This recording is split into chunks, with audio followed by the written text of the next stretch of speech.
સાંખડાવાળા નામના દરબારની રાજધાનીમાં આઈ હોલ છે અને રાજદે માંધલે ઉતારો કરેલો અને સાંખડાવાળા દરબારને રોણું ગમતું નહીં એટલે આખા રાજમાં નાનો એવો દીકરો મરી ગયો હોય, જુવાન મરી ગયો હોય, બુઢો મરી ગયો હોય પણ રોવાતું નહીં. એને રોવાની મનાઈ ફરમાવેલી અને પોતે બરોબર રાતના આઈ હોલ મરસિયા ગાય છે ને બાજુમાં ઘોડા લઈને નીકળ્યા. કેવરાયું કોણ રોવે છે? જૈન માણસોએ તપાસ કરી, બાપુ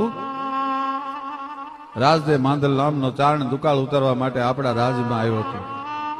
રાજદે માંધલ ગુજરી ગયો, એમના પત્ની એમના ઘરવાળા એ આય હોલ એમના ધણીને સંભાળીને એના મરસિયા ગાય છે કે કેવરાઓ હોલ ને મરસિયા બંધ કરે. માણસોએ જઈને કીધું કે ભાઈ અમારા દરબાર સાંખડા વાળાને એવો નિયમ છે રાજમાં અને એમણે હુકમ આપેલો છે કોઈનું રોણું સહન નથી કરી શકતા એટલે રોવાની મનાઈ પર તમે તમારું રોવાનું બંધ કરો. રોવાનું બંધ કરો એમ જ્યાં કીધું ત્યાં છાતી હમાણો લાજનો લોબડીનો ઘૂંઘટો તને તેનો ઘા કરે ખડખડાટ દાંત કાઢ્યા. ભાઈ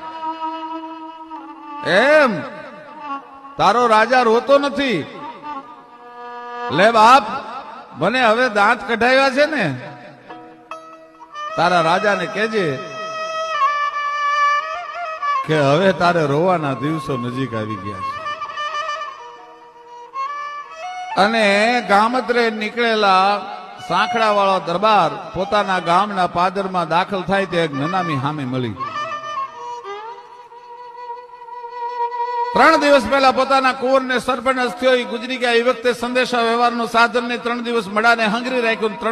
3 દિવસે ગામના માણસોએ નક્કી કર્યું કે હવે તો દરબાર ક્યારે આવે નક્કી નહીં એટલે અંતિમ સંસ્કાર કરવા જોઈએ. એટલે પોતે ગામના પાદરમાં સાંખડા વાળો દરબાર દાખલ થાય ને અહીંયા હોલે ખરાબ દીધેલો. કાય સાંખડા વાળા, હું હસીને બોલી હોલ તો તને હોમંગની હામી મળે. હવે બોલું નહીં, બીજા બોલ તારી છાતી ફાટશે. સાંખડા મને રોવાનું બંધ કરાવ્યું તો આજ દાંત કાઢીને હું હોલ કહું છું કે જો તારી છાતી ફાટે એવું રુદન તારે ન કરવું પડે તો હું હોલ ન યો.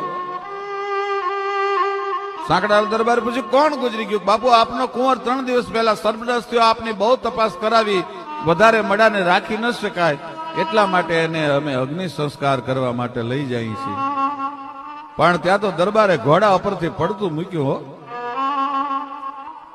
દરબારે ઘોડા પરથી પડતું મૂકીને પોતાના હોનંગ નામના દીકરાના નનામીને બથ ભરી અને રોવા માંડ્યો. છાતી ફાટ રુદન કરવા માંડ્યો. હોલના શબ્દો યાદ આવ્યા. હું હસીને બોલી હોલ